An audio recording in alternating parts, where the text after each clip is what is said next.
Good day, fellow investors. How to buy stocks in a volatile market. If you have some cash, when to deploy it? Spread it over 12 months or put the whole lump sum in immediately. I've done some research from Vanguard, some research papers, and then I'll share also my own experience, and I hope by the end of this video you'll have a clear idea of how and when to deploy your money during this environment. So, if you've got some cash, be it, I don't know, a windfall, a bonus, stimulus or whatever, and you want to deploy some cash or that, or you have been waiting for a crash to deploy some cash, now the question is how to deploy that.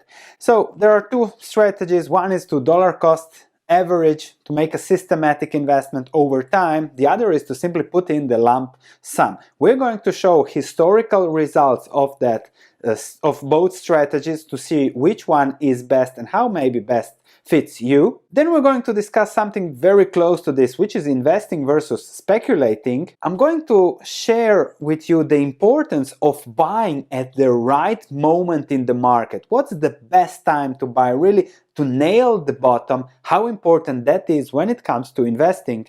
And then I've also share my experience over the last 20 years that I have been investing, how I did it during one crash, the dot-com, the end of the dot-com crash that I caught, 2009, the Great Recession crash, and the current and the 2015 and the 2018 crash, and how I dealt with those. Let's start with the content. So let's say you've got $100,000 that you received this morning. Now what to do? Should you invest immediately all the money, or should you spread the investments over 12 months? I've gone to Vanguard and they've done the research, so a lot of research has been done, no need to spend a lot of time on it, but you have a systematic, the dollar cost averaging investment where you invest over 12 months, and if you invest immediately all the money, and they have made the analysis from 1926 to 2015 in the United States, United Kingdom and Australia,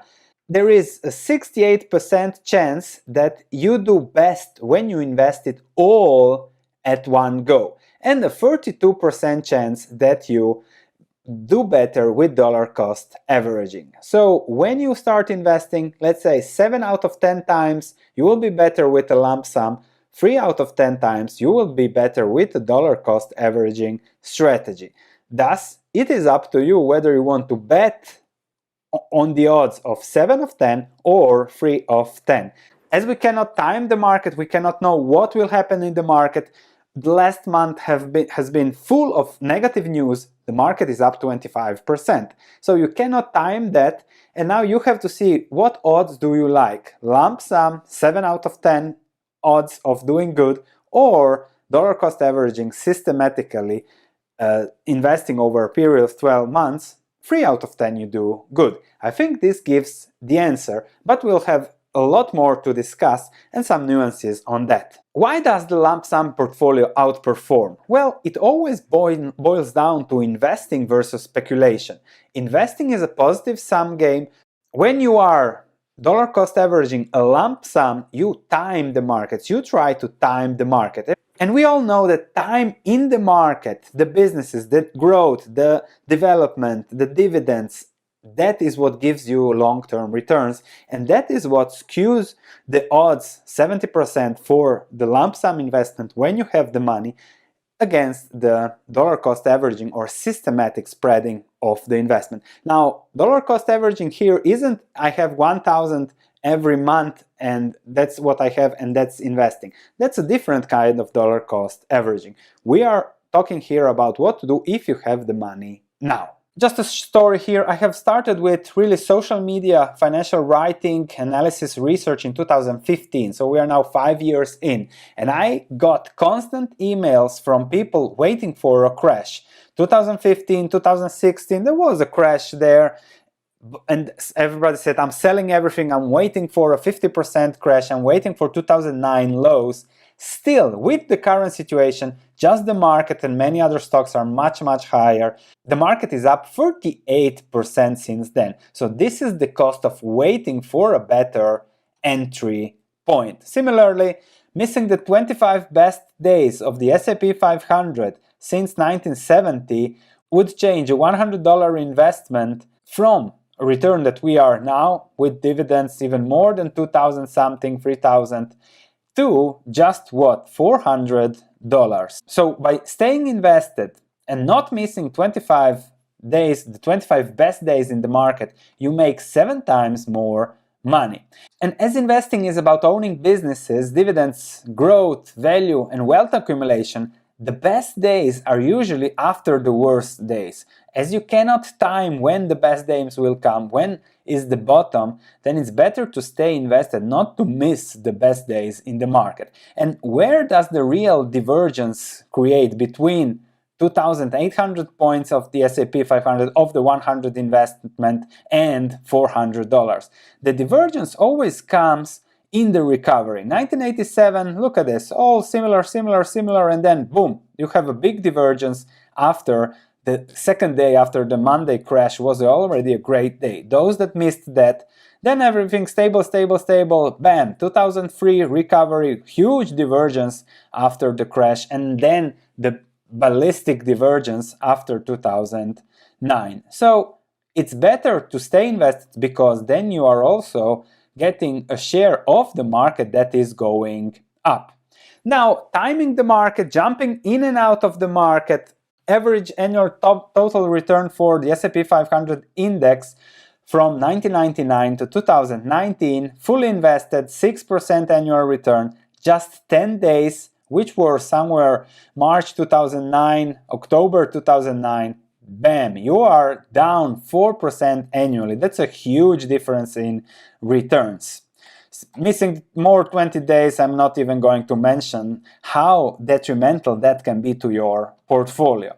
Now, also, when there is a crash where the S&P 500 fell by 20% or more, if you stay fully invested a year later, 2 years later, and 3 years later, the cumulative returns are always higher if you tried to time the market in any month, or 3 months, or even worse, 6 months. If you're out of the market 6 months, out of investing, you are losing a lot, because that is how investing works. Now, let me tell you about buying perfectly, about perfectly timing the bottom, and how important that is. All this media frenzy about stocks going down 5, 10%, 3%, up, pre-market, after-market, how important that really is. So you might think it would be great to nail this bottom, to have bought everything the 22nd of March 2020. You would be now up, what, 25%, and you would be a great investor, because that's what great investors do, right? Well, let me show you this. This is a stock from December 1981. It was $590. It fell 28% in 9 months. So in 16 August 1982, it was down to 430. So you might think, oh my God, if you bought in 1981, you would feel terrible for not buying in 1982, or if you missed the bottom of 1982, you would feel terrible for having it to buy it later at 600 or something, right? Well, you have to be smart, and buy at the bottom is what everybody is trying to sell, right? Well, let me show you this. You'll be pleasantly surprised. Company is a textile company, no moat, terrible business called Berkshire Hathaway, run by a certain, I think he's now 90 years old. You better stay away from that. But if you invested with the stock level at 590 or 430, the difference is making, if you paid 590, 482 times your money, and if you paid 430, 661 times your money. Now, if you make 500 times your money, do you complain whether it is 482 or 661? No, you don't. And the annualized return, the difference in the annualized return between buying at the bottom and at the top, 1981, 1982, is less than 1 percentage point. It's 90 basis points. So there is practically long-term no difference when it comes to that. So this is my answer to all those that want to try to time the market. you should spend that energy on focusing on finding a great business that will give you compounding returns of 10-15% over the very long term, that will grow, that will have a good business, a moat, good management, and that will deliver your returns. Your returns will not come from you buying and selling frenetically. Actually, your returns will go away if you do that. So stay invested, keep investing. When you find a good business, doesn't really matter what price you buy it. And that's something Charlie Munger often says, but few understand him. Let me explain this a little bit more in detail. Now, this week I bought a little bit of Facebook for my learning portfolio, and everybody said, oh Sven, you should wait for 150 to buy it, you should have bought it 140, or it's too early, it will go lower because of advertising prices going down, so revenue will go down, there will be better buying opportunities. But let me show you something that investors keep in mind. If Facebook keeps compounding its book value, not the stock price, its book value at 20% like it did last year, for the next 20 years, the book value per share will be $1,358. The increase in year 20 will be $226, that's 20% growth. On the book value in year 19, a price-earnings ratio, earnings per share thus is 226. Put the price-earnings ratio of 15 onto that, Facebook's stock price, if they compound, I'm not saying they will, unlikely, but just an example of what investing really is. At a P/E ratio of 15, you are at a stock price of 3,390. So the difference in annual returns over 20 years, it's either 18.1% or 16%. So that's 2.1 percentage difference. So the difference is actually just $54. $54 between buying Facebook at 174 or at 120. Compare the $54 cost to the 3,390 that you could get out, or that is just 1.5% of the sum. So next time when you start freaking about buying something 20% higher, 20% lower, or you missed the bottom, or fear of missing out, just think about buying great businesses. And I have a PhD on investing, where I used GARCH, ARCH, EBITDA, weighted average cost of capital, all those formulas, beta, I analyzed it all to get my PhD. I've worked for Bloomberg, did research there, corrected their data. I was an accounting professor, and that's all worthless, because that's all about those short-term prices. You simply follow what my grandmother used to tell me: when you have the money, you buy what's good, that's it. And if you follow your grandmother's advice, probably the same advice, call your grandmother, then you'll hear that's investing. When something's good, you buy it, that's it. And that's what I do. When I have the money, I look at a little bit, I research a little bit, and then I deploy it when I find something that I'm happy with. Let me show you. So I have four portfolios that I manage on my research platform, pretty similar portfolios. But on one portfolio, when I add 1,000 each month, and then you see here 2 purchases on March, and I didn't make a February purchase. I made it on the 2nd of March and on 16th of March. However, the lump sum portfolio, I keep that 20% in cash for great opportunities based on market volatility, and you can see here how sometimes I take profits, so portfolio trade up 10% in 3 months, so took profits there. Then again, one portfolio transaction where I took some profits, and then I was 20% in cash going into this crisis. And then you see my purchases: 3 March, 13 March, 20 March, 6 April, and 6 April. Now I'm 100% invested, and I'm looking to invest a little bit more on safe leverage, because I really like the investments in there. Also, I had some money that we gained from our real estate purchase decided not to invest in real estate because I can get better returns here. And here you can see my personal money that I transfer where the opportunities are. Also, purchases 16 March, 8 March, 8 April. So I buy something when the return on investment is good for me, when it fits my requirements, and that's it. So when you have the money, when you find something good, you put it in there and you forget about it. That's all there is about investing. Timing the market, that's just media, and don't get fooled by the media.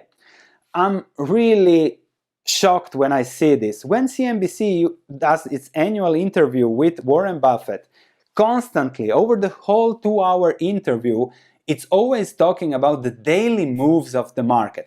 And Warren Buffett, poor Warren Buffett, constantly discusses long-term investment, how he doesn't know where the market will be in the next month, year, and they constantly change implied open, where will be the open, where will it go, where will it go? Because that's what the media is selling you. And what I'm trying to tell you is just focus on finding good businesses that fit your investment requirements. Put your money in there and forget about it. Go do something else.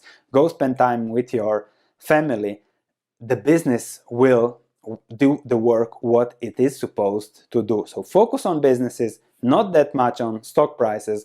The only outcome of focusing on stock prices is that you go crazy sooner or later, sell in panic, lose a lot of money, and you never want to look at stocks again. Then you unsubscribe for this channel. You don't want to listen to me. You don't want to have fun on this channel. You don't want to invest in good businesses. And you do yourself a financial disservice for eternity. So subscribe, click that notification bell. I'm looking forward to your comments. Is this shocking, this mindset, this real investment mindset? Let me know in the comments.